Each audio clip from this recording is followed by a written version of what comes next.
Good morning everyone. Good morning, नमस्ते। मैं शिल्पी आप सभी का स्वागत करती हूँ फिलर फॉर्म ऐप पे। तो सबसे पहले आप लोग मुझे कंफर्म कर दीजिए कि क्या मेरी आवाज़ आप लोगों को क्लियर है, वीडियोस क्लियर है। ठीक है,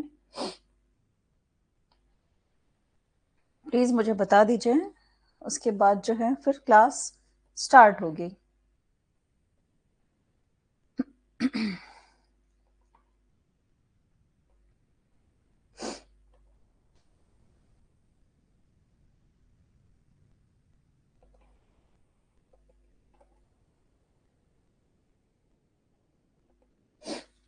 प्लीज़ कंफर्म, क्लास दिख रही है, मेरी वॉइस क्लियर है।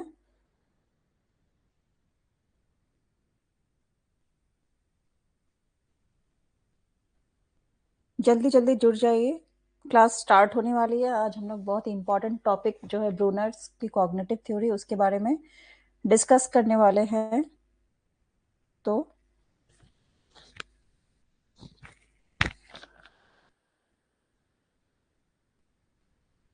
शिखा शर्मा जुड़ गई हैं। गुड मॉर्निंग, गुड मॉर्निंग शिखा। आज शायद आप फर्स्ट डे जुड़ी हो यहाँ से लाइव क्लास में। तो आप कहाँ से आई हो ये बताओ, कहाँ से हो, क्या कर रही हो, कुछ अपने बारे में बताओ। तब तक वेट करते हैं हम लोग, और सब जुड़ते रहेंगे। और कौन ऐड हुए हैं?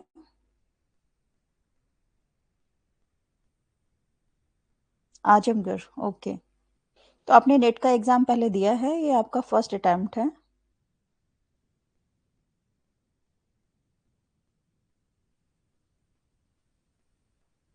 एमएड कर रही हूँ, okay. Final year, first year में हो आप? ओके, फर्स्ट अटेम्प्ट रहेगा, ओके। ये है, एमएड फाइनल ईयर में हो?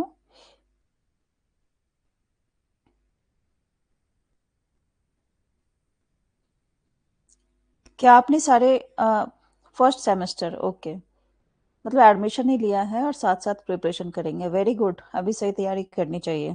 तो इधर एमएड भी कंप्लीट और इधर यूजीसी नेट जेआरएफ भी हो जाएगा। हाँ, गुड मॉर्निंग साइंतनी, गुड मॉर्निंग शिखा। दोनों एस, और इधर मैं शिल्पी। और नेक्स्ट देखते हैं कौन से अल्फाबेट जुड़ते हैं आज। तो शिखा, आपने सारे रिकॉर्डेड वीडियोस देखा है? Good morning. देखा है आपने सारे रिकॉर्डेड वीडियोस, प्रीवियस जो क्लास में पढ़ाई हुई है अभी तक?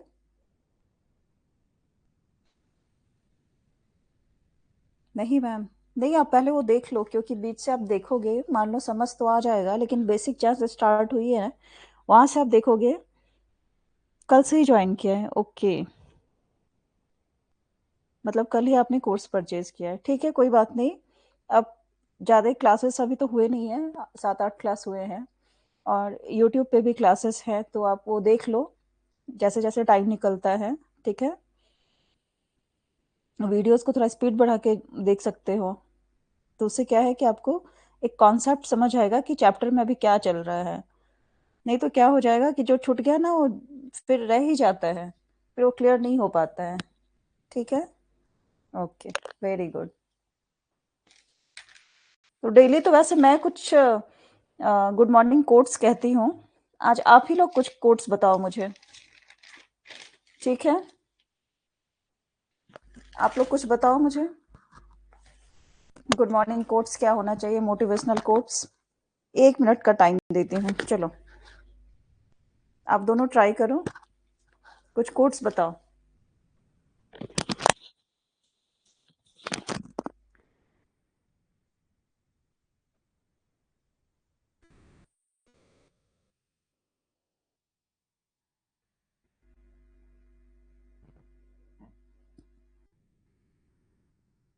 ओके मैम, ठीक है, मैं वेट कर रही हूँ, कोट्स बताओ।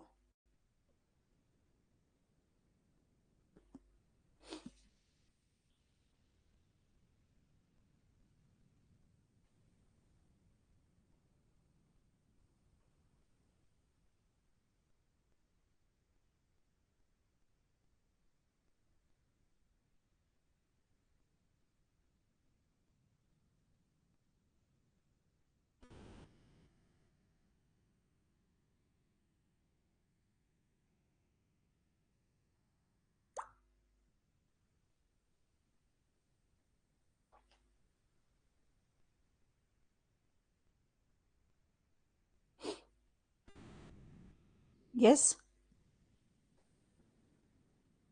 समझ नहीं आ रहा है, क्या बताएं? ओके, ठीक है, चलो कुछ भी बताते हैं। आज का कोट्स ऐसे ही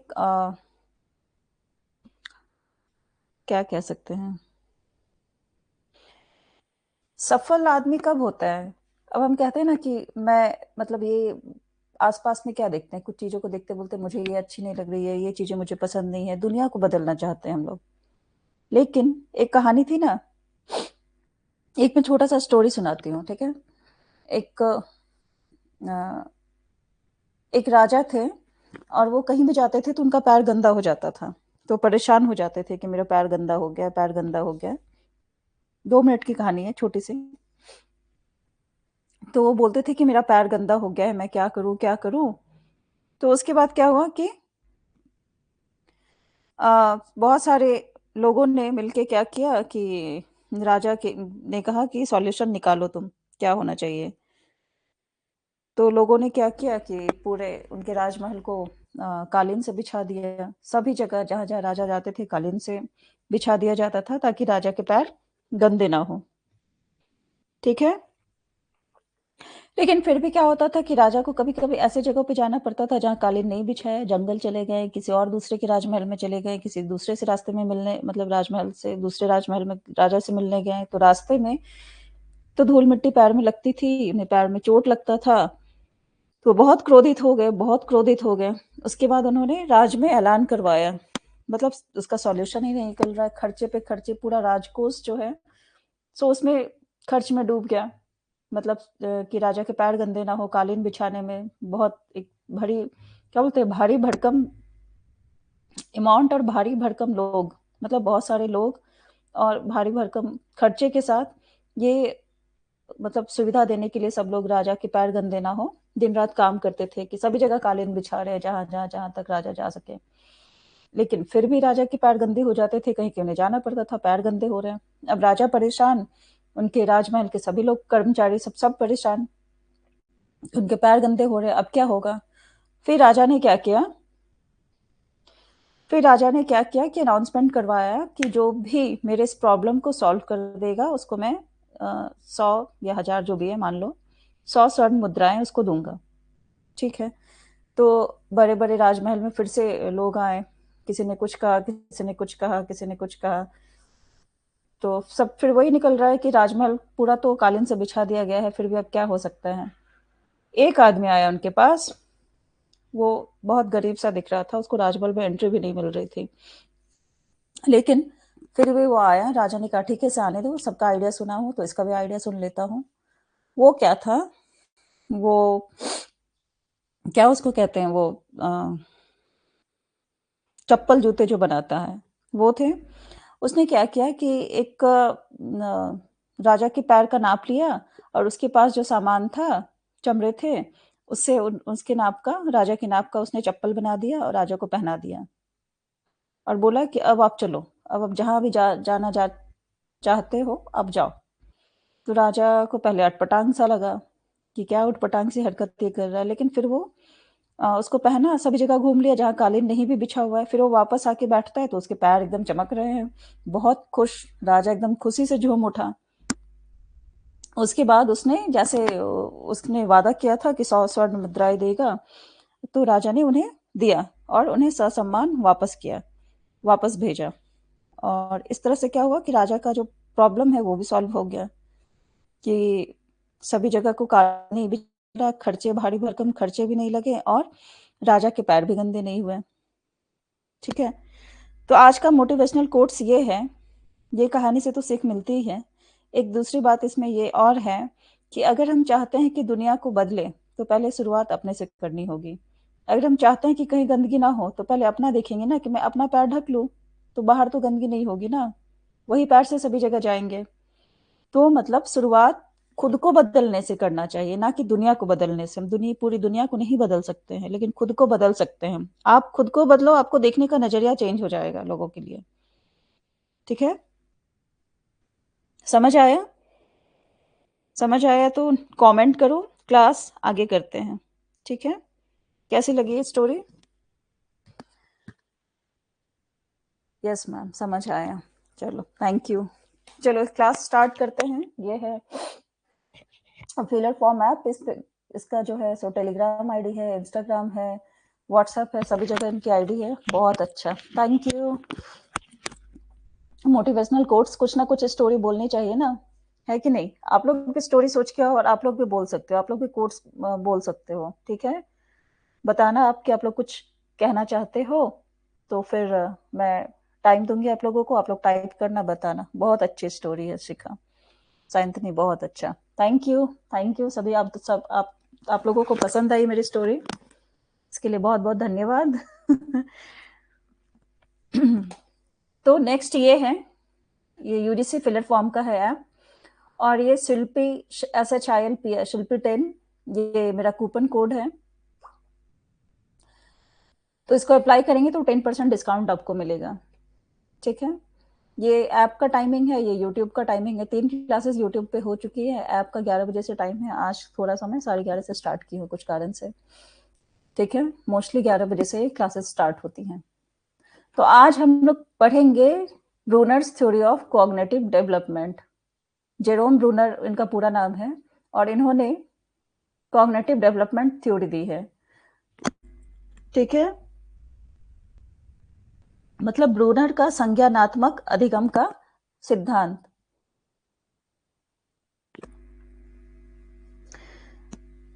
तो इस थ्योरी को हम लोग कह सकते हैं कि जीन पियाजे जो हैं उनकी थ्योरी का एक छोटा सा रूप है।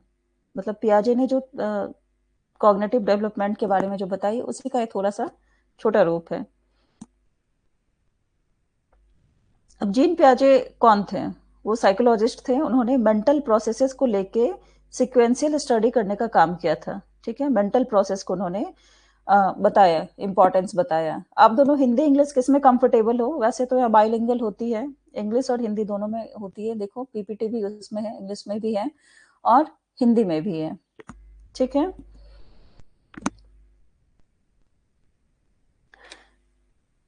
तो इसमें क्या है कि मेंटल प्रोसेस को लेके जीन पियाजे ने बातें की थी, उसके सिक्वेंशियल स्टडी को।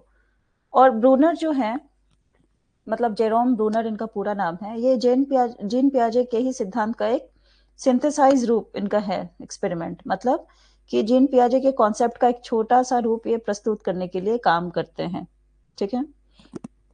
यहाँ तक क्लियर है कि जीन पियाजे और जेरोम ब्रूनर में क्या डिफरेंस है? अब थोड़ी सी बातें कर लेते हैं। इनका पूरा नाम है जेरोम ब्रूनर। मेरे हैंडराइटिंग पे मत जाना। JEROME, Jerome Bruner.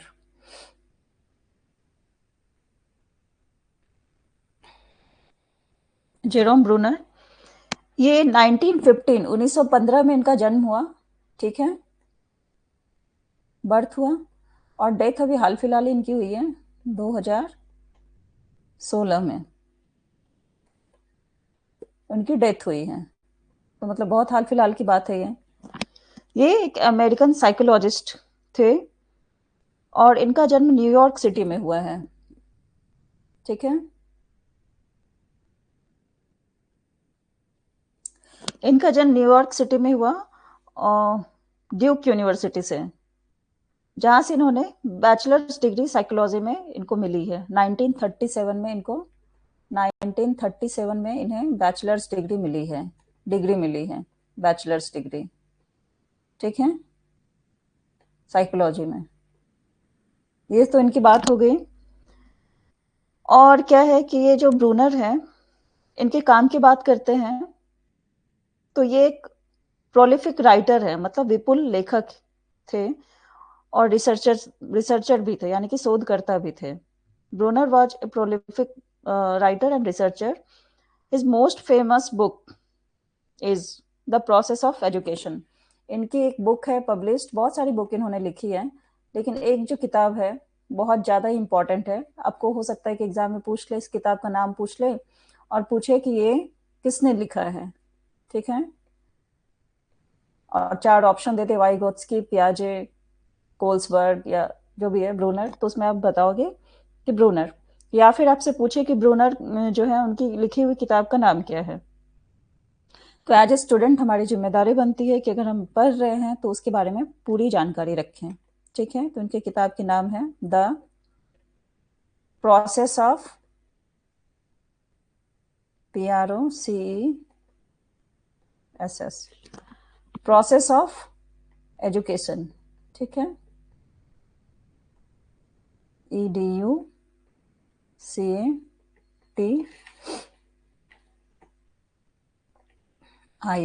Education. The process of education उनकी किताब की नाम है जो उन्होंने बुक लिखी है, और इस किताब को उन्होंने 1960 ईस्वी में लिख दिया था, 1960। ठीक है, यहां तक बात क्लियर है?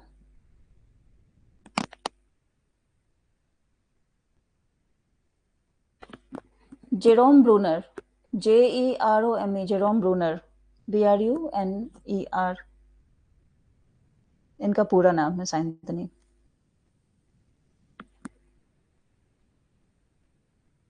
ठीक है, ये देखो, Jerome Brunner's theory of cognitive development, मतलब ब्रूनर का संज्ञानात्मक अधिगम का सिद्धांत।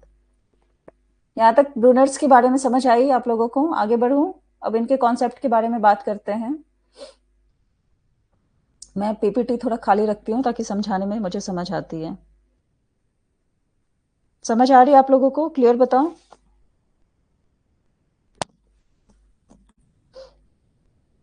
अब इनका कॉन्सेप्ट क्या है कि जेरोम ब्रूनर जो है वो, उनका मानना था कि बच्चे जो हैं सो सक्रिय शिक्षार्थी है, यानी कि एक्टिव लर्नर्स हैं, जो अनुभव के माध्यम से अपने ज्ञान का निर्माण करते हैं। मतलब ये भी थोड़ा सा वाइगोत्स्की पे चले गए, वो भी सोसाइटी के बारे में बोले ना, समाज संस्कृति, उससे बच्चे सीखते हैं। तो यहाँ पे अनुभव को बोल रहे हैं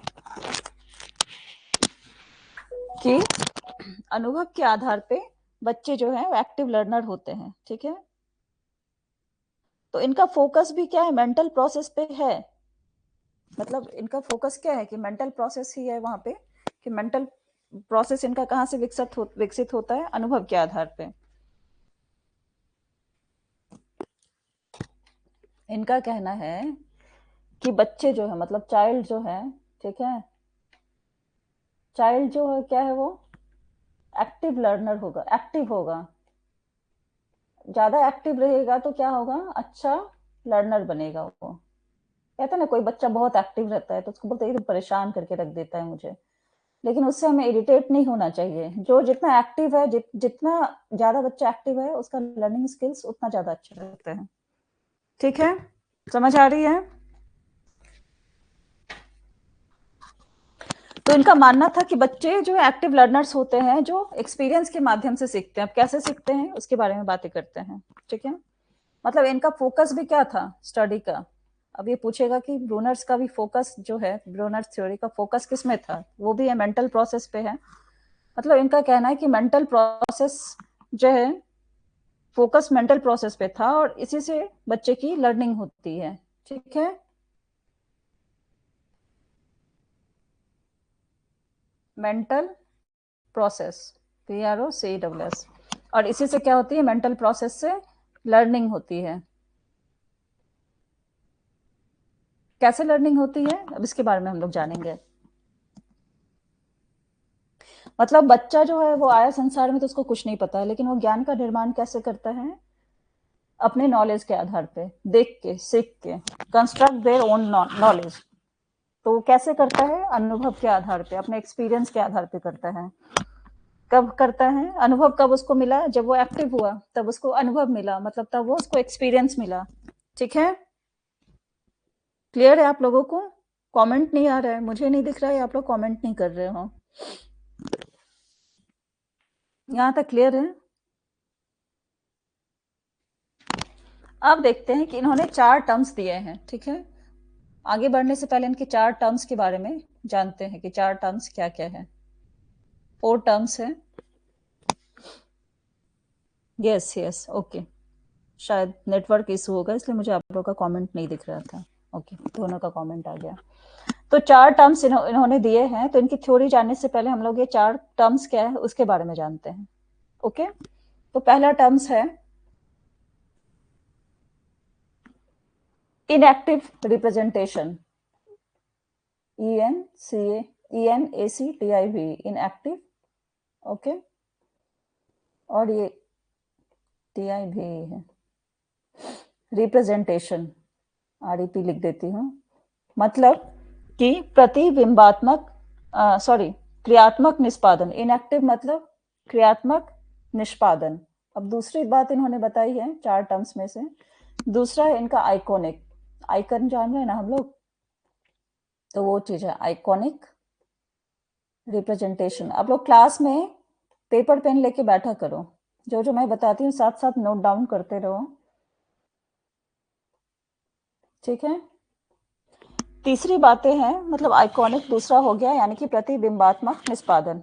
तीसरा इन्होंने कहा सिंबल, सिम्बॉयलिक, BULIC, सिम्बॉयलिक रिप्रेजेंटेशन, मतलब संकेतात्मक निष्पादन, ठीक है। और चौथा इन्होंने बात कही है, 4 टर्म्स जो यूज हुए हैं उसमें है डिस्कवरी, DISCOVERY, डिस्कवरी रिप्रेजेंटेशन, मतलब अन्वेषण, अन्वेषण अधिगम, ठीक है। ये 4 तरह की टर्म्स के बारे में उन्होंने बातें की हैं, जो हम लोग इसमें पढ़ेंगे इस थ्योरी में। अब इसका मतलब जान लेते हैं। अब स्टार्ट करते हैं डी से ही। डिस्कवरी क्या होता है? डिस्कवरी मतलब क्या होता है? खोज, डिस्कवर, है ना। अब कैसा खोज होगा? अब खोज कैसे हो गया बच्चे का, यहाँ तो बच्चे की बात हो गई, तो डिस्कवरी बच्चा कैसे करेगा वो? तो वो डिस्कवरी कहाँ से करेगा? वो लर्निंग के थ्रू करेगा। अब लर्निंग मतलब अधिगम, ठीक है। लर्निंग के थ्रू वो डिस्कवरी करेगा, खोज करेगा। कैसे करेगा? अधिगम के थ्रू एक्वायर करेगा समथिंग न्यू, और व्यवहार में उसका बदलाव आएगा। मतलब कुछ वो नया चीज सीखेगा, उससे उसके व्यवहार में बदलाव आएगा।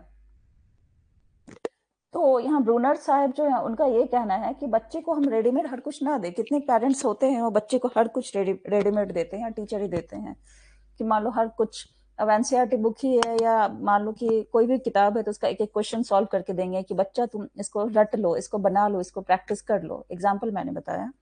या किसी भी चीज घर में कि हर कुछ रेडीमेड मिलेगा, मतलब बच्चे को ज्यादा दिमाग लगाना नहीं है, उसको सिर्फ मतलब एडॉप्ट करना है वो चीजों को। लेकिन ब्रूनर्स ने कहा है कि बच्चों को खुद से पता लगाने दीजिए, उन्हें खुद से एक्सपीरियंस के माध्यम से उनको सीखने दीजिए, तो वो जो है लर्निंग होती है काफी टाइम तक टिकती है, और उससे जो है एक्यूरेट लर्निंग होती है, अच्छी लर्निंग होती है। अब खुद से कैसे पता लगाने दीजिए? अब मान लो कि कोई भी चीज बच्चे के सामने है, छोटे बच्चे के सामने कुछ ब्लॉक्स रख दिए, ठीक है। आगे इसका एग्जाम्पल और बताऊंगी। तो ब्लॉक्स रखने के बाद क्या होगा? वो खुद से उसको जो है टॉयज रखा, तो खुद से ब्लॉक्स का बिल्डिंग बनाएगा, ठीक है। छोटे छोटे टुकड़े हैं ब्लॉक्स के, तो उसका ब्लॉक्स का या तो टावर बनाएगा या बिल्डिंग बनाएगा, तो अलग अलग चीजें वो बनाएगा, ठीक है। तो उससे क्या होती है उसकी, खुद से वो क्या कर रहा है? डिस्कवर कर रहा है, और डिस्कवरी से उसे उसकी लर्निंग हो रही है। क्लियर है यहाँ तक? डी वाला मैंने पहले बताया।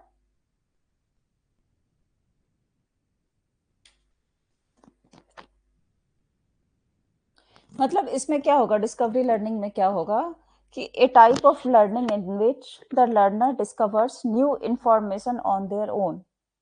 मतलब कि अधिगम का ये एक प्रकार होगा जिसमें शिक्षार्थी जो है, यानी लर्नर जो है, वो स्वयं नई जानकारियों की खोज करता है, ठीक है। तब कैसे खोज करता है? तो बताइए कि उसको बना के नहीं देंगे कि लो ये ऐसे ट्रेन बनेगा, ऐसे बेटा ये बनेगा, उसको ब्लॉक्स देके आप छोड़ दो, वो खुद से अपना बनाएगा, स्ट्रक्चर बनाएगा, फिर वो समझेगा। ये उसका डिस्कवरी का हो गया। तो discovery concept, discovery learning concept clear है? आगे बढ़े, जल्दी बताओ।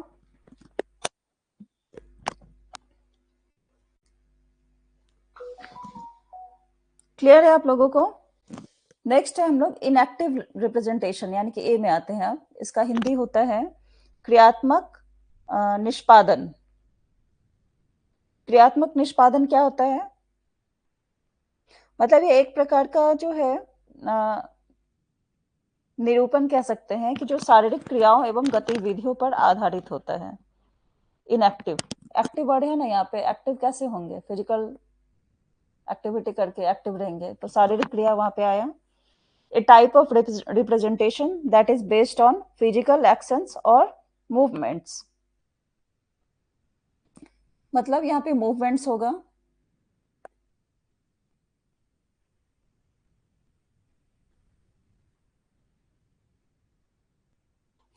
डिस्कवरी में क्या हो गया, करके सीखेगा ना,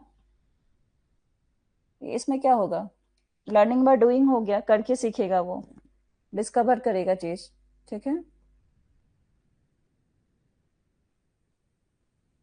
और इसमें क्या मूवमेंट्स होगा, और क्या बात आ सकती है, फिजिकल एक्शंस होंगे।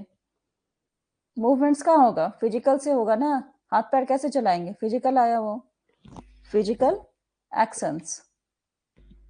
क्लियर है, समझ आ रही है, नहीं समझ आ रही है तो बताओ मुझे, फिर से बताऊंगी। मैं अभी 4 वर्ड का ही मीनिंग बता रही हूँ कि क्या है ये।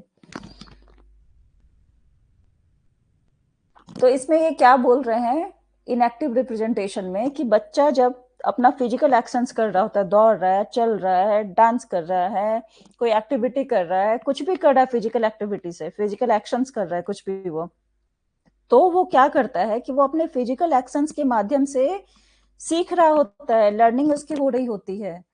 नहीं है कि किताब कॉपी लेके बैठो तभी आपको ज्ञान मिलेगा, उससे भी ज्ञान उसको मिलता है, अपने फिजिकल एक्टिविटी के थ्रू भी, मूवमेंट्स के थ्रू भी, कोई एक्टिविटी करके भी उसको ज्ञान की प्राप्ति हो रही है।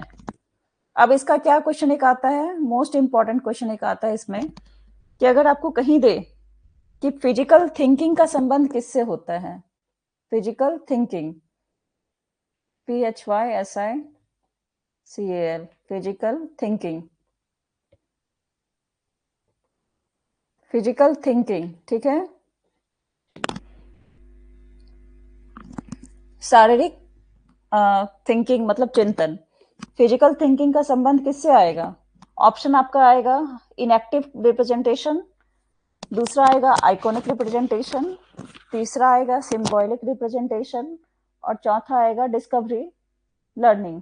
तो बताओ इस 4 में से, 4 जो ऑप्शन है उसमें फिजिकल थिंकिंग कौन से स्टेज में आएगा, 4 ऑप्शन बताइए उसमें से किस में रहेगा। ये क्वेश्चन इंपॉर्टेंट है, इसको थोड़ा घुमा के ये पूछा जा सकता है, ठीक है, समझ आ रही है, वेरी गुड। बताओ इसका क्या आंसर होगा, फिजिकल थिंकिंग का संबंध किससे होगा, इनएक्टिव रिप्रेजेंटेशन यानी कि क्रियात्मक निष्पादन से, या आइकॉनिक रिप्रेजेंटेशन यानी प्रतिबिंबात्मक निष्पादन से, सिंबॉलिक सी है, सिंबॉलिक रिप्रेजेंटेशन यानी कि संकेतात्मक निष्पादन से, और डी है डिस्कवरी लर्निंग यानी कि अन्वेषण अधिगम से। Enactive representation, very good very good, a, yes very nice. इससे क्या पता चला, ग्रोथ एंड डेवलपमेंट चैप्टर में स्टार्टिंग में बताई थी कि मैं क्वेश्चन पूछी उसका आंसर आप लोगों ने बताया, तो इसका मतलब है कि आपका डेवलपमेंट हो रहा है, विकास आपका हो रहा है, आपको कॉन्सेप्ट समझ आ रही है, चीजें समझ में आ रही हैं। तो ये इंपॉर्टेंट चीज इसमें यह पूछा जाएगा फिजिकल थिंकिंग का, तो बिल्कुल सही जवाब इसका होगा इनएक्टिव रिप्रेजेंटेशन, ठीक है। अब यहाँ क्वेश्चन आएगा कि इनएक्टिव रिप्रेजेंटेशन ये तो मूवमेंट्स है, फिजिकल एक्शंस की है, तो थिंकिंग जो है, आपने क्वेश्चन किया कि फिजिकल थिंकिंग, फिजिकल थिंकिंग कैसे हो जाएगी भाई, हाथ पैर से कैसे सोच लेंगे, क्योंकि थिंकिंग तो मेंटल प्रोसेस है कि नहीं, फिजिकल थिंकिंग कैसे होगा, क्योंकि थिंकिंग तो मेंटल प्रोसेस है ना, तो फिजिकली हम लोग कैसे सोच सकते हैं, ये क्वेश्चन आएगा। तो कैसे नहीं सोच सकते, इसका आंसर ये है कि बच्चा जब फिजिकल एक्टिविटी करेगा, ठीक है, बच्चा जो कोई एक्टिविटी करेगा, फिजिकल एक्टिविटी करेगा, तब उन फिजिकल एक्टिविटी से उसकी थिंकिंग बेहतर होगी, वो नई चीजों को जानेगा, नई चीजों को सीखेगा, नई चीजों को समझेगा। कैसे समझेगा, अब मान लो कि बच्चे को कोई टॉय दिए, तो अब देखोगे कि कोई बच्चा एकदम टॉय को, एकदम खिलौना को 1 साल 2 साल 4 साल तक एकदम सजा सजा के रखता है, कहते हैं हमारा बच्चा तो बहुत अच्छा है, एक भी खिलौना तोड़ता नहीं है। खिलौना आपका नहीं तोड़ता है, आपका पैसा बचा रहा है, लेकिन उस बच्चे का विकास नहीं हो रहा है। बच्चे अगर खिलौना तोड़े, लाया कोई बच्चे को, देखो 2 दिन में तोड़ मरोड़ के खिलौना को बराबर कर देता है। तो यानी कि उसका लर्निंग स्किल्स अच्छा है, उसकी फिजिकल एक्टिविटी अच्छी है, उसकी फिजिकल थिंकिंग अच्छी है। वो क्या करता है, अब मान लो एक टॉर्च ही लाए हैं, तो बच्चा क्या करता है, उसको क्यूरियोसिटी होती है ना कि टॉर्च का बाई पार्ट खोल के देखें, पूरा पार्ट खोल के देखते हैं इसके अंदर क्या है, कैसे चीजें होती हैं, लाइट कैसे जलता है भाई, कैसे एक्सपेरिमेंट होता है।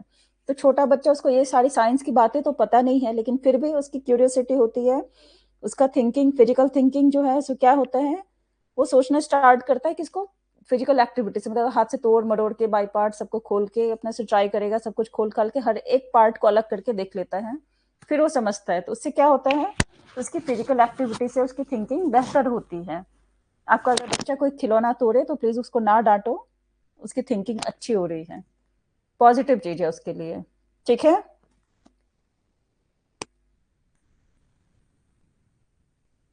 अब जैसे कि लैपटॉप दे दिए, माउस दे दिए, तो उसके सामने रख देंगे तो वो नहीं सीखेगा। उसको दे देंगे, लैपटॉप के सामने बैठा देंगे, माउस लगा देंगे, बोलेंगे भाई माउस से अटैच कर देंगे, लैपटॉप दे देंगे अटैच करके, ये लो।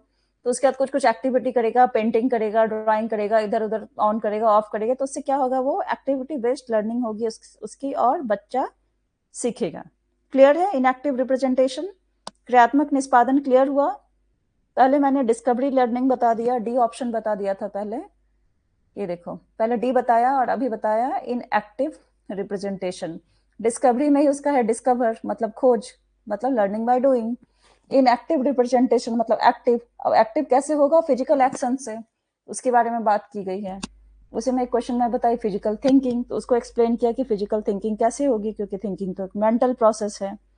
तो उसका आंसर मैं बताई कि बच्चा जब फिजिकल एक्टिविटी करता है तो उसकी फिजिकल एक्टिविटी से उसकी थिंकिंग अच्छी होती है, बेहतर होती है, वो नई चीजों को जानेगा, सीखेगा, समझेगा। क्लियर है, आगे बढ़े, प्लीज कमेंट करो, क्लियर है यहाँ तक। 2 टर्म्स और बाकी है, उसके बाद इसका इनका थ्योरी पढ़ना है हम लोगों को। जल्दी बताओ, मैसेज करो, क्लियर है। अब आते हैं न्यू कॉन्सेप्ट आइकॉनिक रिप्रेजेंटेशन पे। Yes, very good. दूसरा हो गया आइकॉनिक रिप्रेजेंटेशन, इसकी हिंदी है प्रतिबिंबात्मक निष्पादन। मतलब आइकन कहते हैं ना कि हमारे मोबाइल में इसका आइकन ये दिया हुआ है, उसका आइकन वो दिया हुआ है, मतलब व्हाट्सएप लिखा है तो डब्लू और ग्रीन कलर का उसका सिंबल है ना, मतलब व्हाट्सएप का मान लो सिंबल है, या गूगल का सिंबल है, या किसी चीज, तो उसका आइकन है। आइकन से हम लोग जान रहे हैं ना।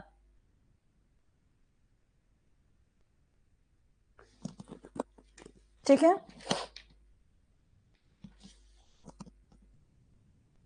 मतलब प्रतिबिंबात्मक निष्पादन हुआ, मतलब इसमें क्या कह सकते हैं कि a type of representation that is based on mental images और पिक्चर्स। इसका क्या क्वेश्चन देगा कि मेंटल इमेजेस किस में आएगा, ब्लूनर्स की किस थ्योरी में आएगा, मेंटल इमेजेस, इमेज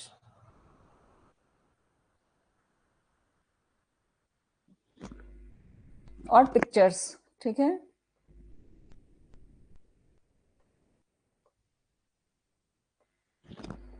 मतलब कि एक प्रकार का निरूपण है जो मानसिक छवियों या चित्रों पर आधारित होता है। कैसे आधारित होता है, मान लो कि स्टूडेंट है, एक एक यहाँ पे टीचर है, ठीक है, ये एक टीचर है, एक स्टूडेंट है, और यहाँ पे इसको सामान दिखा रही हूँ, मान लो घड़ी दिखा रही हूँ, ये देखो टाइम कैसे होता है, ठीक है। सपोज कर लो, मान लो ये है, ये स्टूडेंट, ये टीचर है, ये स्टूडेंट है। तो इसको क्या होगा कि इसको कुछ मुझे बताना है, तो मैं कैसे बताऊंगी, पिक्चर के थ्रू बताऊंगी, ये घड़ी है, ऐसे इसको पूरा घड़ी का व्याख्यान कर दूंगी, पूरा लेक्चर बता दूंगी, ऐसे होता है, ये इतनी क्लॉक है, मिनट का हैंड है, ये सुई होती है, ये घंटे की सुई होती है। उसको कुछ समझ नहीं आएगा क्या बता रही है, नहीं बता रही है, लेकिन उसको ये सामने घड़ी दिखा के समझाएंगे तो उसको बातें समझ में आएंगी, मेंटल इमेज उसका बनेगा। अब इसका बेस्ट एग्जाम्पल क्या आ सकता है, बताओ, जो हमारे एग्जाम में पूछ सके। स्टूडेंट हो, बीएड किए होंगे, एमएड कर रहे हैं, एमएड किए होंगे, तो उसमें हम लोग क्या यूज करते हैं, टीचिंग कौन सा मटेरियल यूज करते हैं हम लोग बच्चों को पढ़ाने के लिए, आप लोग बताओ प्लीज। जब भी हम लोग डेमो टीचिंग के लिए जाते हैं, या हमारा जो स्कूल का वो जो टीचिंग वाला जो 1 महीने 2 महीने वाला 6 महीने वाला जो क्रिया होता है, उसमें जाते हैं तो बच्चों को क्या बना के दिखाते हैं हम लोग, प्लीज आंसर, क्या है वो।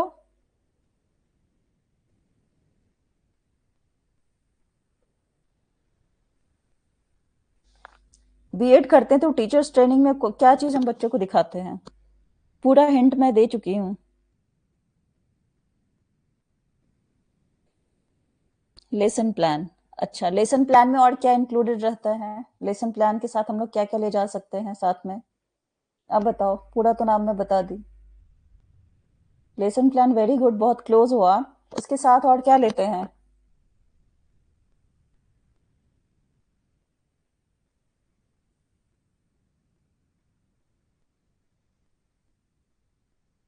क्या लेते हैं बताओ?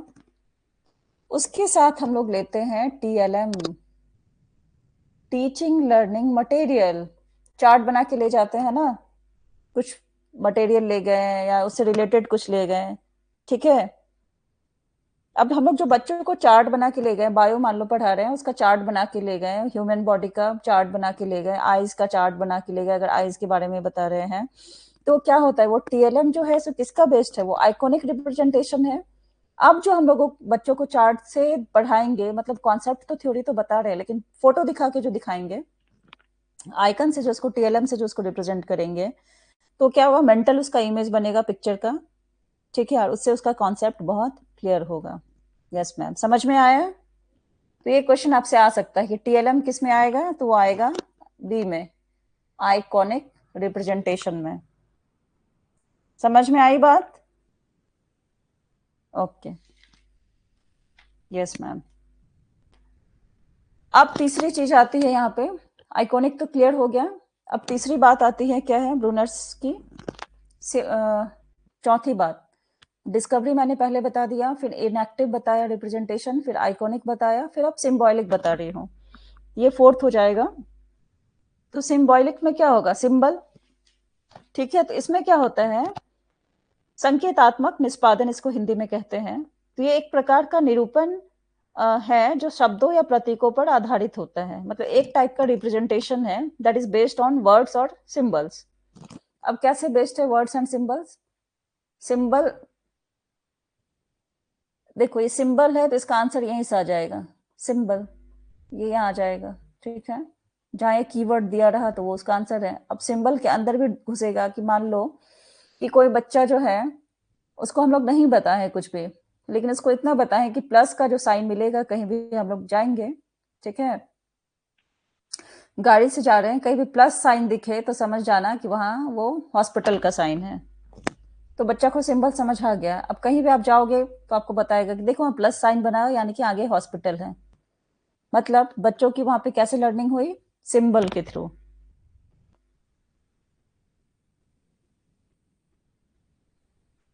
ठीक है, समझ आई?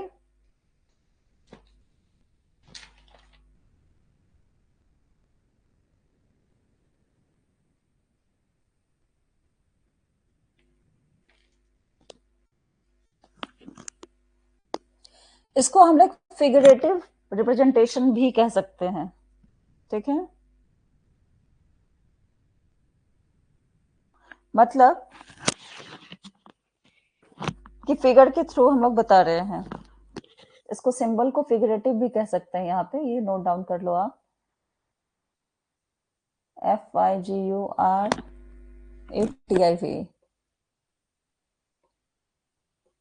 Figurative representation, okay. अब क्वेश्चन है कि फिगरेटिव जो है रिप्रेजेंटेशन, उसकी जरूरत क्यों होती है? फिगरेटिव रिप्रेजेंटेशन की जरूरत क्यों होती है दिमाग में? उसका आंसर है कि स्टोरिंग के लिए, मतलब स्टोर करने के लिए दिमाग में, कि फिगर देखेंगे प्लस का साइन मतलब हॉस्पिटल है, लेफ्ट का सिंबल रहेगा एरो का तो लेफ्ट साइड जाना है, नो पार्किंग का अलग सिंबल होता है, मान लो ट्रेवल कर रहे हो उसी का अगर मैं लेट्स एग्जांपल दी तो, ठीक है।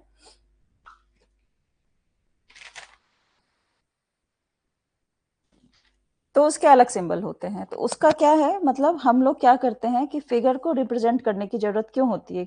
स्टोरिंग के लिए। स्टोर कहाँ होता है कोई भी चीज? कोई भी चीज कहाँ स्टोर होता है?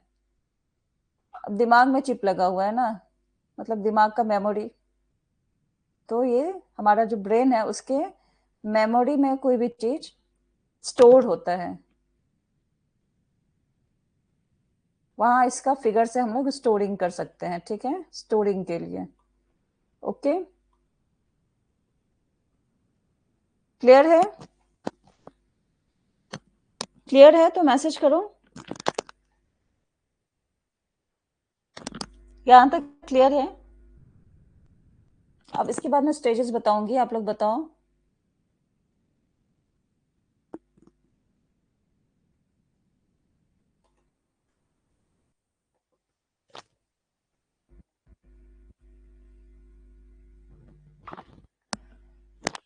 ओके, यहाँ तक क्लियर है? ठीक है, अब आगे बढ़ते हैं हम लोग,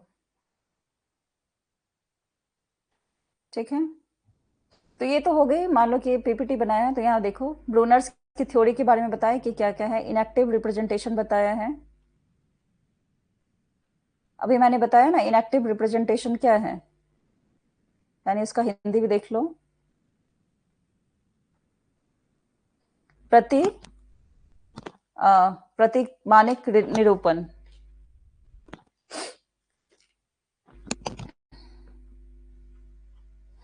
This is the earliest mode where learners gain understanding through physical action and sensory experiences. अभी जो सब मैंने समझाया उसको एक बार रिकॉल करा देती हूँ इस पीपीटी से, उसके बाद आगे बताती हूँ। तो 4 बातें उन्होंने की है। इनएक्टिव रिप्रेजेंटेशन, 4 टर्म्स यूज किया, inactive representation, iconic representation, symbolic representation और डिस्कवरी रिप्रेजेंटेशन। ओके, तो इनएक्टिव रिप्रेजेंटेशन जो है उसमें क्या होगा? through physical actions and sensory experiences के through. For example, a young child learns about objects by grasping, mouthing and manipulating them. सीखेंगे ना, मुंह में डालता है बच्चा, उसको हाथ से पकड़ता है, तो एक्टिविटी बेस्ड उसमें लर्निंग होती है।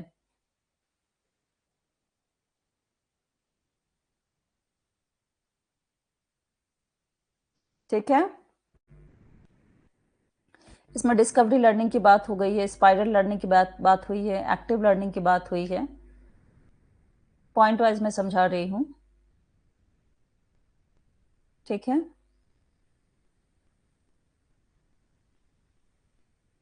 इनएक्टिव, ये देखो 3 मोड्स ऑफ रिप्रेजेंटेशन है ये, इसके बारे में आगे बात करते हैं। तो ये 4 हो गए। अब आगे बढ़ते हैं कि स्टेज क्या है, stages,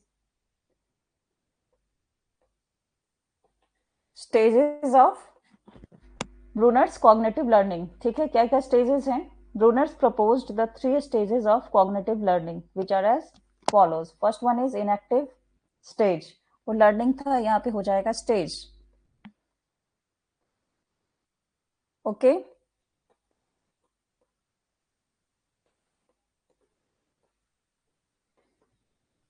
inactive stage. Second one is iconic stage.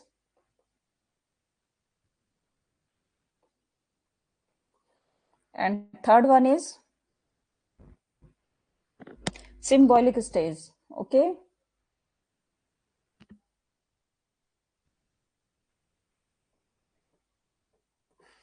symbolic stage। ठीक है, यानी कि इनएक्टिव स्टेज मतलब क्या हुआ? सक्रिय अवस्था।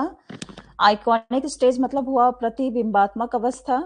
सिंबॉलिक स्टेज मतलब हुआ हिंदी में संकेतात्मक अवस्था। अब जो है हम लोग जानेंगे, ये देखो यहाँ पे है ना, इनएक्टिव स्टेज है, मोड्स कह सकते हैं इसको।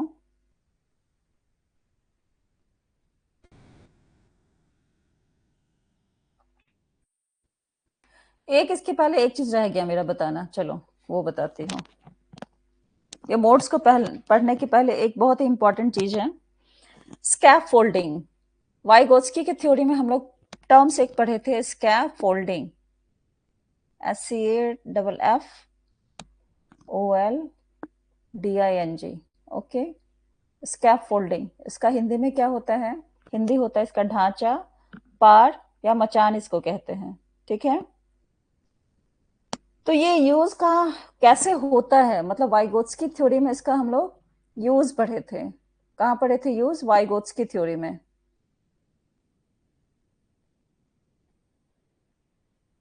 ठीक है। वाइगोत्स्की इसका यूज किए और थ्योरी में हम लोगों ने यूज इसके बारे में पढ़ी। लेकिन अगर क्वेश्चन आएगा कि ये टर्म किसने दिया है, यानी कि coined by, who coined this term, ये टर्म किसने दिया, तो टर्म दिया इसका, terms, this term is given by Brunner.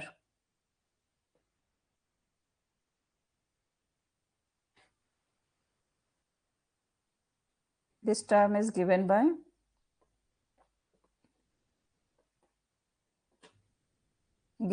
Brunner. मतलब मचान जो है, स्कैफोल्डिंग, जिसका हम लोग हिंदी में ढांचा पाड़ या मचान कहते हैं, ये यूज कैसे होता है ये तो वाइगोत्स्की बताएं। ठीक है, उनकी थ्योरी में हम लोग पढ़े कि यूज कैसे होता है। इसमें MKO था ना, मोर नॉलेजेबल देन अदर, तो हमें कुछ लेस नॉलेजेबल है और मोर नॉलेजेबल के पास जाएगा तो मचान से, यानी कि सीढ़ी से हम लोग मान लो ऊपर चले जाएंगे। तो उन्होंने उस टर्म का यूज बताया कि उस चीज को मचान कहते हैं। लेकिन ये टर्म दिया किसने है, क्वाइंड कौन किया है, तो ये ब्रूनर का है। This is the basic difference, और ये क्वेश्चन आता है। ठीक है, तो इसको आप लोग प्लीज नोट डाउन कर लो। ठीक है, अब ये 3 स्टेजेस के बारे में बात की है। फर्स्ट वाला है इनएक्टिव स्टेज, यानी कि क्या है इसका हिंदी, इसका हिंदी है सक्रिय अवस्था। इसमें क्या होगा, इसका टाइम पीरियड है इसका इनएक्टिव स्टेज का 0 से लेके 2 वर्ष तक का, ये इसका टाइम है। अब जितने राइटर है उन्होंने अलग अलग तरह से इसका एज बताया है, लेकिन मुझे जो ऑथेंटिक लगा उसके अकॉर्डिंग्स मैंने बताया है कि इसका 0 to 2 ईयर्स इसका एज होगा। अब इसमें क्या होता है, इनएक्टिव लर्निंग में, इनएक्टिव स्टेज में, ये जन्म से लेके 2 वर्ष तक का है, जन्म से लेके 2 वर्ष तक की आयु होती है। और इसमें क्या होता है कि बच्चा थिंकिंग करता है, क्योंकि ब्रूनर्स ने कहा है ना कि थिंकिंग से बच्चा सीखता है। अब कैसे कैसे सीखता है, थिंकिंग से उसकी क्या होगी, एक्टिव लर्निंग होगी। तो एक्टिव लर्निंग कैसे होगी इनएक्टिव से, तो मूवमेंट्स के थ्रू। तो मूवमेंट्स के थ्रू कैसे होगी, अब 2 साल का जो तक का जो बच्चा, उसे क्या करते हैं हम लोग, टॉयज ला के दे देते हैं, खिलौने ला के दे दिए, वो क्या करता है, उसको हाथ से पकड़ता है, मुट्ठी में डालता है, मुंह में डालता है, चूसता है, फेंकता है, पटकता है, उसे कुछ ना कुछ बनाता है। आप देखोगे ना छोटे बच्चे को, उसकी हर चीज अजूबा ही लगते रहता है, घुमा फिरा के देखता है कि नहीं देखता है। उसे आप कुछ भी दो, वो अपने हाथ में लेके उसे घुमा फिरा के देखते रहता है कि क्या चल रहा है कि नहीं, देखता है ना ऐसा। तो इसमें हम क्या कह सकते हैं कि in the inactive stage children learn through physical actions and movements. वो जो भी बच्चे को दिया जाता है कोई भी एक्टिविटी बेस्ड लर्निंग के लिए, कोई कुछ भी खिलौना उसको दे देते हैं हम लोग, तो एक्टिविटी के थ्रू, वो फिजिकल एक्शंस के थ्रू, उसके मूवमेंट्स के थ्रू वो सीखता है। ये कहा गया है इनएक्टिव स्टेज में। क्लियर है यहाँ पे, इसका टाइम कहाँ तक है, 0 to 2 ईयर्स। अब दूसरा आता है आइकोनिक स्टेज, मतलब प्रतिबिंबात्मक अवस्था। प्रतिबिंबात्मक अवस्था में क्या आएगा, ये 2 से 7 वर्ष, 2 वर्ष से 7 वर्ष तक का आएगा। 0 to 2 ईयर्स किस में आएगा, 0 to 2 ईयर्स आएगा फर्स्ट वाले में, इनएक्टिव स्टेज में। ओके,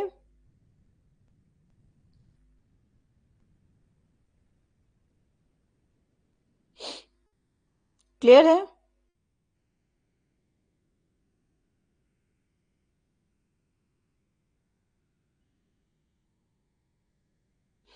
अब 0 to 2 ईयर्स में ये हो गई बात। अब आएगा आइकोनिक 2 to 7। अब उसमें क्या चेंजेस होगा, इसमें जो है बच्चा कोई, इसको हम फिगर दिखाते हैं, आइकन दिखाते हैं, उसके अनुसार उसकी प्रतिबिंब उसका बन के उसकी लर्निंग होती है।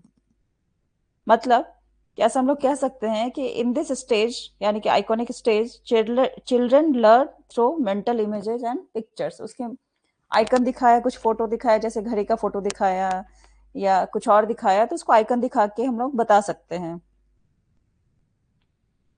उसके बाद क्या होता है कि ये चीजों को देखते हैं, उनसे उनकी मानसिक छवि बनती है, चित्र बनती है, और उसके बाद वो चीजों की कल्पना करके जो वो देखते हैं उसको याद रखते हैं। ठीक है, क्लियर है यहाँ तक?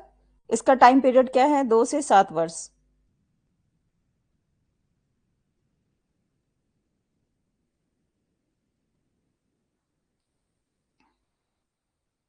क्लियर है आप लोग को? तो मैसेज करो। आप लोगों के मैसेज मुझे नहीं दिख रहे, इसलिए मैं वेट कर रही हूँ।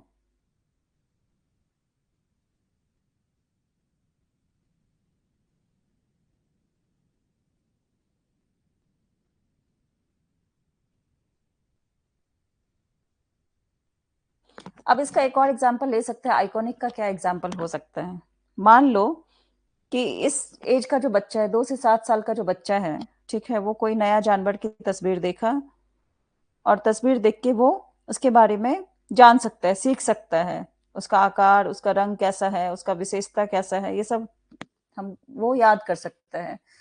इसीलिए बच्चों को आप देखोगे कि उसके जो बुक्स रहते हैं उसमें आइकन्स बने रहते हैं ना, फोटो बने रहते हैं, जिससे उसको याद रहता है कि टाइगर ऐसा है होता है, लायन ऐसा होता है, डॉग ऐसा होता है। फिगर के थ्रू उसको देख के उसको पहचानते हैं, उसका रंग, आकार, मतलब शेप, साइज, कलर, फीचर्स क्या क्या है, वो सब उसको याद रखते हैं आइकन के थ्रू। क्लियर है यहाँ तक? थर्ड वाला आता है सिम्बॉलिक स्टेज, यानी कि संकेतात्मक अवस्था। अब संकेतात्मक अवस्था का क्या है एज लिमिट? 7+। 7 साल से ऊपर के जो बच्चे होंगे वो इसमें आएंगे, 7+ ईयर्स ओल्ड, ये इसका एज है। ठीक है, इसमें वो कैसे समझेंगे? अब इसका एक और एग्जाम्पल बताती हूँ, आइकॉनिक का क्या आ सकता है। एक क्वेश्चन यहाँ पे आइकॉनिक का आता है कि क्या बच्चा आइकॉनिक स्टेज में कल्पना कर सकता है? क्या बच्चा आइकॉनिक स्टेज में कल्पना कर सकता है? बताओ।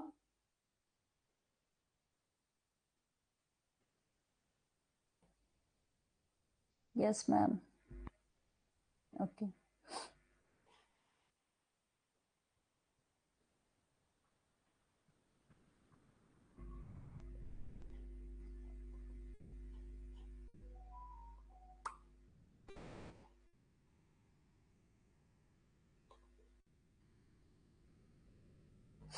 इसका एक क्वेश्चन आता है सेकंड स्टेज का कि क्या बच्चा आइकॉनिक स्टेज में कल्पना कर सकता है?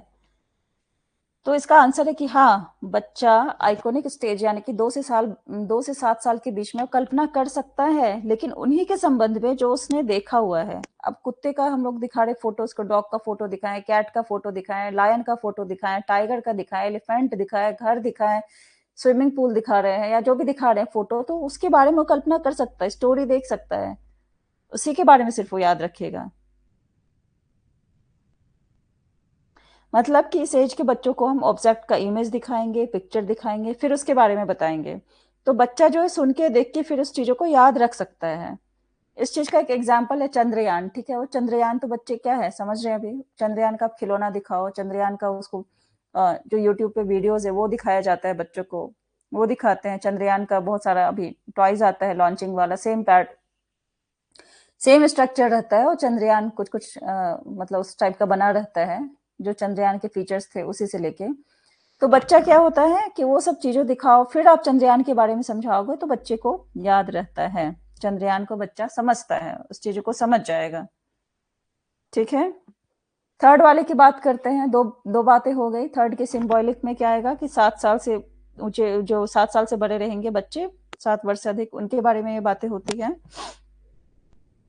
तो इसमें क्या आ जाएगा कि जो चीजें, जो वस्तुएं हमने बच्चे को दिखाई नहीं है, सिर्फ उनसे संबंधित बच्चे को कोई हिंट दे देंगे, या कोई सिंबल दे दिया, कोई साइन दे दिया, या वो बातें जो बच्चे के सामने बोलने वाली है, या बच्चे की खुद से कोई चीजें कहीं पर पढ़ी है, कहीं बच्चे के सामने कुछ बोल दिए, बच्चा कुछ पढ़ लिया, या उसके ऊपर भी बच्चा क्या होता है कि इमेजिनेशन कर सकता है, क्योंकि वो थोड़ा उम्र में बड़ा हो गया है, आइकॉनिक स्टेज से वो सिंबॉलिक स्टेज में आया है। तो उसके ऊपर भी बच्चा जो है इमेजिनेशन कर सकता है, उसके ऊपर भी बच्चा हाइपोथेटिकल थिंकिंग को शो कर सकता है।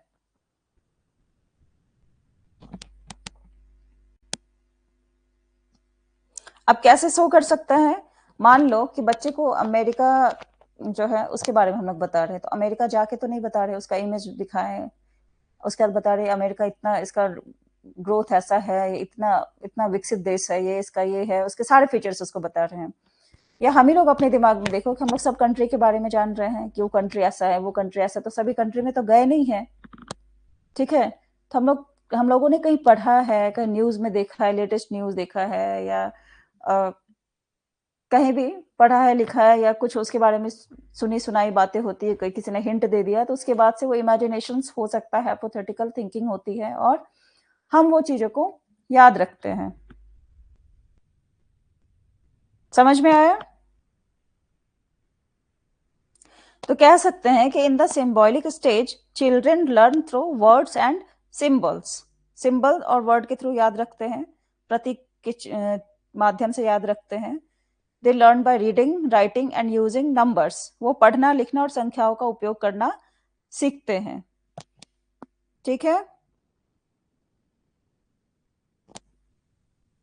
मतलब कि एक नया कंट्री के बारे में बता रहे, किसी बुक में, स्टोरी में पढ़ा कि अमेरिका कैसा है, जैसा अभी मैंने फिर से बताया, तो वो उस चीज के बारे में जान सकता है, किसी बुक में पढ़ के, कहीं से इमेजिन करके वो उस कंट्री को जान सकते हैं, ठीक है। यहाँ तक क्लियर है?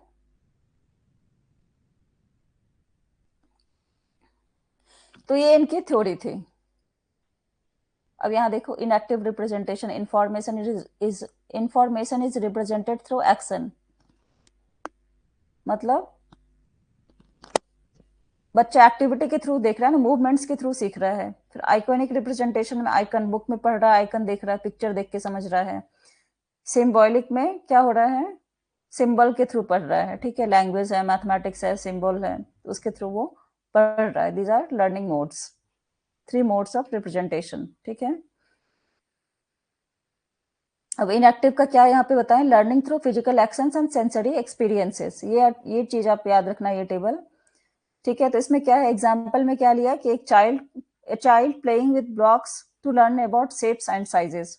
ब्लॉक्स के बारे में मैंने बताया, सब एक्सप्लेन पहले कर दिया है, अभी दिखा रही हूँ पीपीटी में, कि ब्लॉक से खेल के शेप्स और साइज के बारे में वो जान सकता है। दूसरा है आइकॉनिक। इसमें क्या होता है कि learning through mental images and pictures.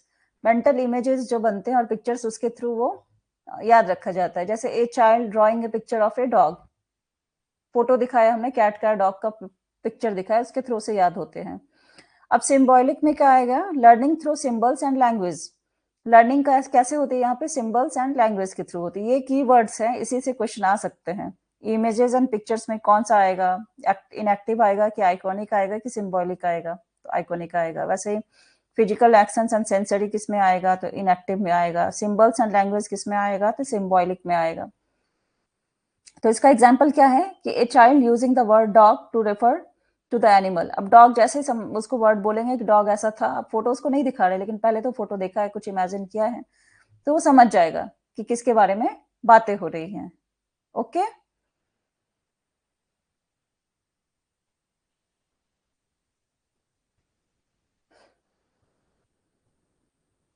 अब देखते हैं कि ब्रूनर्स का और पियाजे का जो थ्योरी है, उसका रिलेशनशिप क्या है। अब ब्रूनर्स भी मान रहे हैं और पियाजे भी मान रहे हैं कि चिल्ड्रन जो है वो एक्टिव लर्नर है, ठीक है। बोथ ब्रूनर एंड पियाजे believed that children are active learners. और क्या मानते हैं, they are both believed that children's cognitive development processes through a series of stages. मतलब कि बच्चों का संज्ञानात्मक विकास जो है, चरणों की एक श्रृंखला के माध्यम से आगे बढ़ता है ना, अचानक से सेंसरी मोटर स्टेज से फॉर्मल स्टेज में नहीं जाता है। वैसे ही यहाँ पे इनएक्टिव से स्टेज से लेके वो डायरेक्ट सिंबॉलिक में नहीं जाएगा, इनएक्टिव स्टेज में जाएगा, फिर आइकॉनिक स्टेज में जाएगा, फिर सिंबॉलिक स्टेज में जाएगा, स्टेप वाइज जाएगा, ठीक है। ये रहेगी। और क्या क्या हो सकता है, children pre adapted to learning, ठीक है। Children children have a natural curiosity, ठीक है। Children's cognitive structures develop over time. Time से होता है ना, स्टेज वाइज होता है, स्टेप वाइज होता है। Children are active participants in the learning process. Cognitive development entails the acquisition of symbols. अब क्या होता है कि कुछ ऐसे भी बातें हैं जिसमें ये दोनों एग्री नहीं है, ठीक है। अब कौन सी वो बातें हो जाएंगी जिसमें एग्री नहीं होंगे।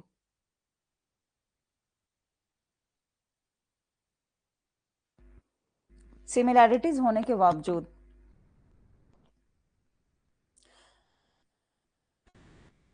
अब इसमें एक बहुत बड़ा मेजर डिफरेंस ये है, ये सब तो ब्रूनर्स डिसएग्री विद पियाजे, ये सब तो development is continuous process not a series of stages, continuous process है।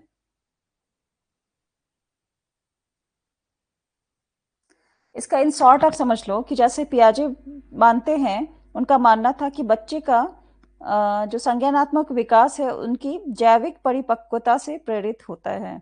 मतलब कि पियाजे believed that children's cognitive development is driven by their biological maturation, जैविक परिपक्वता से होता है। लेकिन ब्रूनर्स कहते हैं, ब्रूनर्स का मानना था कि बच्चों का संज्ञानात्मक विकास उनके सामाजिक और सांस्कृतिक वातावरण से भी प्रभावित होता है। यहाँ पे वो वाइगोत्स्की को फॉलो कर रहे हैं, संस्कृति और समाज को वो बोल रहे हैं, और ब्रूनर्स बोल रहे हैं, ब्रूनर्स संस्कृति और समाज को वैल्यू दे रहे हैं, लेकिन पियाजे बोल रहे हैं कि मेंटल प्रोसेस उसका कॉग्निटिव डेवलपमेंट है, बायोलॉजिकल मैचुरेशन है, हेरिडिटी एंड एनवायरनमेंट जो है, तो हेरिडिटी को ज्यादा वैल्यू दे रहे हैं।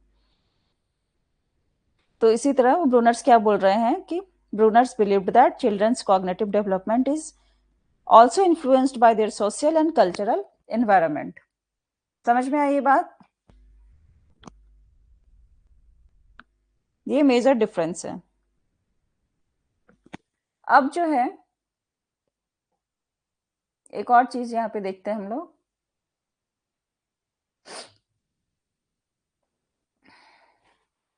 अब देखते हैं जो टीचर है, मतलब why should a teacher have the knowledge of Brunner's cognitive learning theory. अब हम लोग तो पढ़ रहे हैं ना, तो हम लोग को ये थ्योरी पढ़ाने का क्या फायदा है? क्यों पढ़ रहे हैं हम लोग? टीचर को पढ़ना क्यों जरूरी है? क्यों है टीचर को पढ़ना क्यों जरूरी है, थ्योरी पढ़ना क्यों जरूरी है? तो इसका रीजन क्या हो सकता है? इसका रीजन ये है कि to create an engaging and active learning environment in classroom. मतलब हम लोगों ने ब्रूनर्स के संज्ञानात्मक अधिगम सिद्धांत का ज्ञान हमें इसलिए होना चाहिए क्योंकि उससे जो है टीचर जो है एक एंगेजिंग और एक्टिव लर्निंग एनवायरनमेंट क्लासरूम में बना सके। अब कैसे बना सके, क्यों बनाए एक्टिव? क्योंकि हम लोग तो जान रहे हैं ना, ब्रूनर्स थ्योरी क्या बताया, पहले स्टेज था उनका इनएक्टिव स्टेज, मतलब 0 से 2 साल के बीच में बच्चे जो है एक्टिविटी बेस्ड जो है उनकी पढ़ाई होती है। तो प्री प्राइमरी में आप देखोगे बच्चों को एक्टिविटी बेस्ड ज्यादा सिखाया जाता है ना, ब्लॉक्स दे दिया जाता है खेलने के लिए, खेलो तुम लोग, तो खेलने वहां नहीं जाते एक्चुअली। उनको जो है उनका डेवलपमेंट होता है, कॉग्निटिव डेवलपमेंट होता है वहां पे। वो चीजों को देखते हैं, छूते हैं, उससे बनाते हैं, उससे उनकी लर्निंग होती है। ठीक है, तो इसी तरह से कह रहे हैं कि बच्चों को engaging active learning environment classroom में देने के लिए, अब किसी भी स्टेज में आप देख लो, चाहे वो इनएक्टिव स्टेज हो, आइकॉनिक स्टेज हो, सिंबॉलिक स्टेज हो, करके सीखने में ज्यादा वैल्यू देते हैं। दूसरी बात क्या हो सकती है इनकी, to help students learn more effectively by providing them with opportunities for active learning. मतलब कि छात्रों को सक्रिय सीखने के अवसर प्रदान करेंगे हम, और उसके बाद क्या होगा, उससे क्या होगा कि प्रभावी ढंग से सीखने में मदद मिलेगी। समझ में आया? तीसरी बात और क्या हो सकती है, सिग्निफिकेंस इसका पढ़ने का क्या होगा? Teachers can better understand the individual learning needs of their students. Individual differences होता है ना, हर बच्चा अलग है अपने आप में, उसका परिवेश अलग है, मतलब उसका एनवायरनमेंट अलग है, हेरिडिटी अलग है, वो उसका पास पड़ोस अलग है, सीखने का जो उसका है आईक्यू अलग है, लेवल, हर चीज से बच्चे अलग होते हैं। तो इंडिविजुअल डिफरेंस को वो समझेंगे टीचर, और शिक्षक जो है इससे क्या होगा, छात्रों की व्यक्तिगत सीखने की जरूरतों को बेहतर ढंग से समझ सकते हैं, इसलिए इसका ये सिग्निफिकेंस है। समझ आया? समझ आया? समझ आया आप लोगों को? मैसेज करो।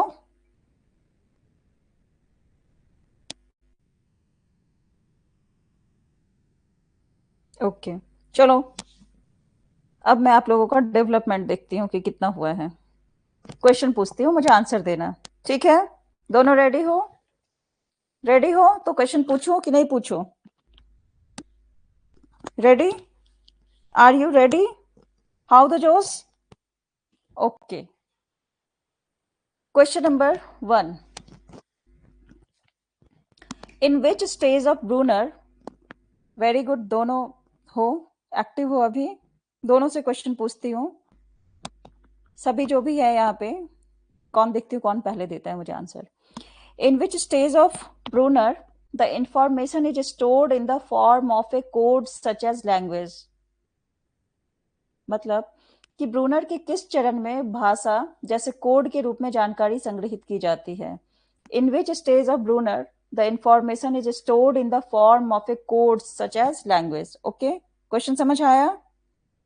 ब्रूनर के किस चरण में भाषा जैसे कोड के रूप में जानकारी संग्रहित की जाती है? First option A, enactive stage यानी कि सक्रिय अवस्था। सेकेंड, बी ऑप्शन है आइकॉनिक स्टेज, प्रतिबिंबात्मक अवस्था। सी, वर्बल स्टेज यानी कि शाब्दिक अवस्था। एंड फोर्थ ही सिंबॉलिक स्टेज यानी कि संकेतात्मक अवस्था। Very good. क्या होगा इसका answer A B C D में? शिखा ने ऑप्शन देने के पहले इसका आंसर बता दिया। वेरी गुड, ये डी ऑप्शन है सिंबॉलिक स्टेज।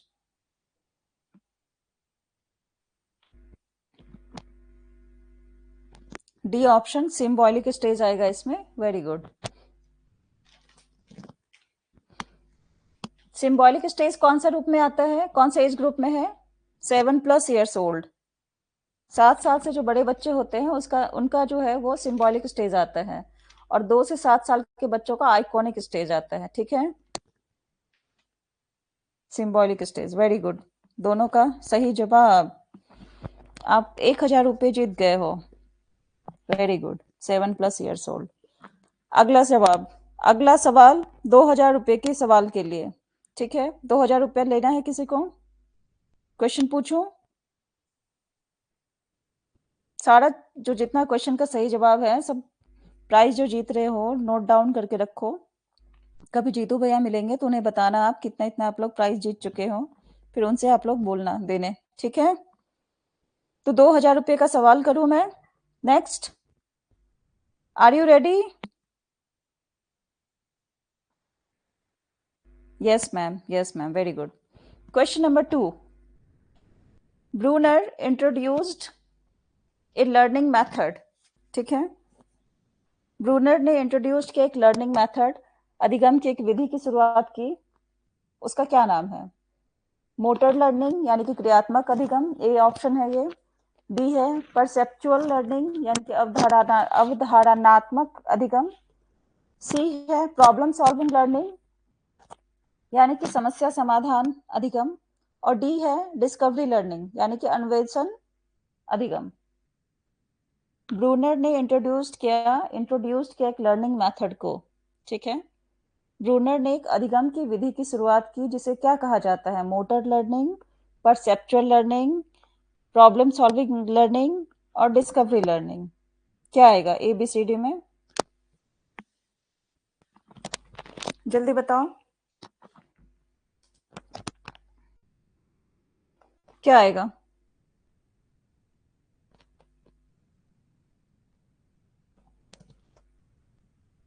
ए बी सी डी में क्या आंसर आएगा? जल्दी बताइए।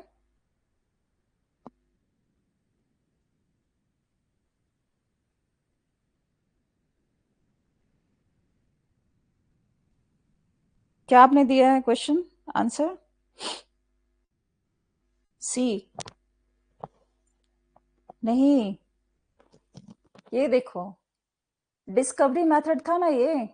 देखो स्लाइड डी नंबर क्या बताई थी? डिस्कवरी रिप्रेजेंटेशन, खोज खोज विधि बताई थी ना यहाँ पे।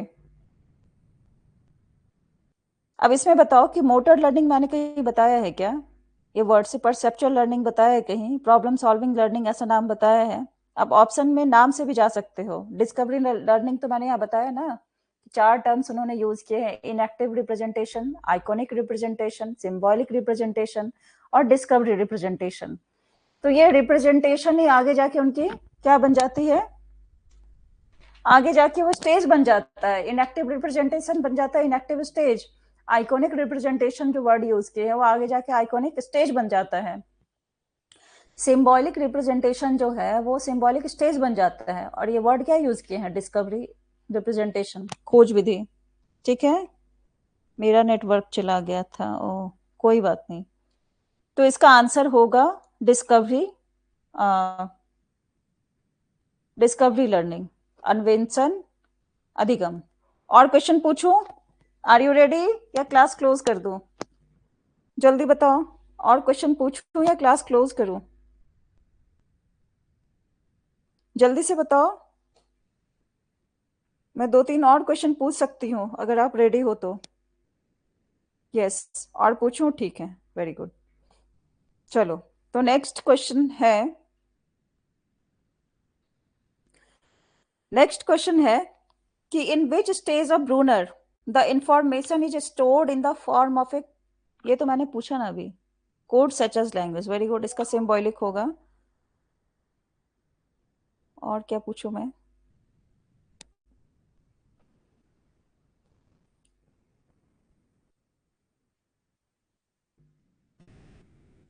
यस,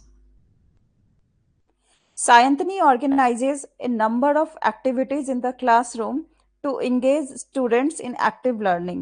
ठीक है, She is pursuing which mode of education? Sayantani जो है वो छात्रों को सक्रिय सीखने में संलग्न करने के लिए कक्षा में कई गतिविधियों का आयोजन करती है। वह शिक्षा की किस विधि का अनुसरण कर रही है? She is pursuing which mode of education? पहला सिंबॉलिक यानी कि प्रतीकात्मक विधि, दूसरा है वर्किंग मोड यानी कि कार्य विधि, तीसरा इनएक्टिव मोड यानी कि सक्रियता विधि, और चौथा है आइकॉनिक मोड यानी कि ऐतिहासिक विधि। Sayantani organizes a number of activities, क्या होगा इसका answer? A B C D क्या होगा? ए में सिंबॉलिक है, बी में वर्किंग है, सी में इनएक्टिव है, डी में आइकॉनिक है। क्या होगा answer? First, enactive. Very good, very good. Activity based है, बहुत सारा एक्टिविटी है, तो इनएक्टिव में आएगा। ओके, और क्वेश्चन पूछूं? और एक क्वेश्चन पूछती हूँ। Which of the following is not the stage of Brunner's cognitive development theory? निम्नलिखित में से कौन सी ब्रूनर की संज्ञानात्मक विकास सिद्धांत की अवस्था नहीं है? सिंबॉलिक स्टेज ए है यानी कि संकेतात्मक अवस्था, बी आइकॉनिक स्टेज यानी कि प्रतिबिंबात्मक अवस्था, सी है इनएक्टिव स्टेज यानी कि क्रियात्मक अवस्था, और डी है एक्रिलिक स्टेज, एक्रिलिक अवस्था। इसमें से कौन सी ब्रूनर की संज्ञानात्मक विकास सिद्धांत की अवस्था नहीं है? Symbolic stage, iconic stage, inactive stage और एक्रिलिक स्टेज। क्या होगा एबीसीडी में? जल्दी बताओ, जल्दी। यस, डी वाला नहीं है, एक्रिलिक स्टेज कोई है ही नहीं। Very good.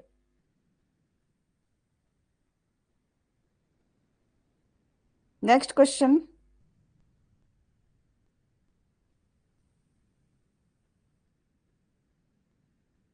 और नेक्स्ट क्वेश्चन पूछूं? चलो रहने दो, इतना ही है।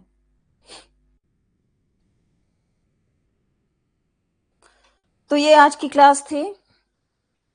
आशा करती हूँ कि आप लोगों को क्लास अच्छी लगी हो।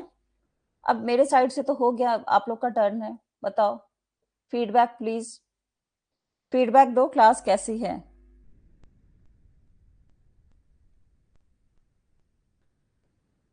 फीडबैक दो, क्लास कैसी है, समझ आ रही है कि नहीं आ रही है?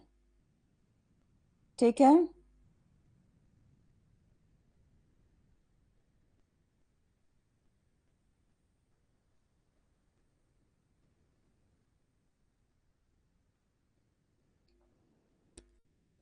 समझ आ रही है? सिर्फ समझ आ रही है कि अच्छे से समझ आ रही है? क्लियर है सारा कॉन्सेप्ट? अच्छी क्लास है, ओके, थैंक यू। समझ आ रही है ना? कहीं कोई डाउट क्लियर कर, मतलब कुछ पूछना है आज की क्लास में कि सब क्लियर है? यस मैम, सब क्लियर है ना? नोट्स बना लोगे फिर से देख के, अगर नोट्स अभी नहीं बनाए हो तो?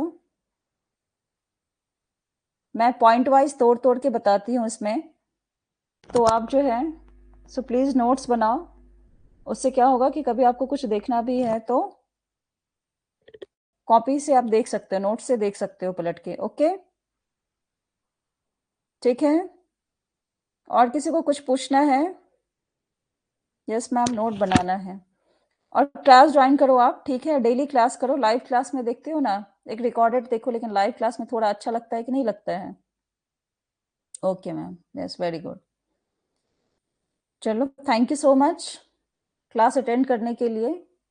और आप लोगों के लिए एक मोटिवेशन लास्ट में, push your push yourself because no one else is going to do it for you.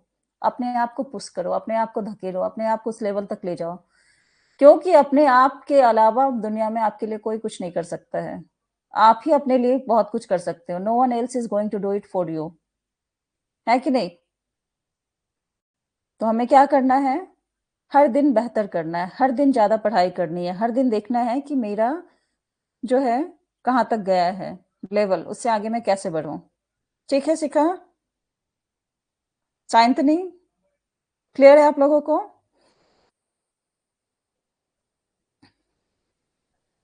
Okay,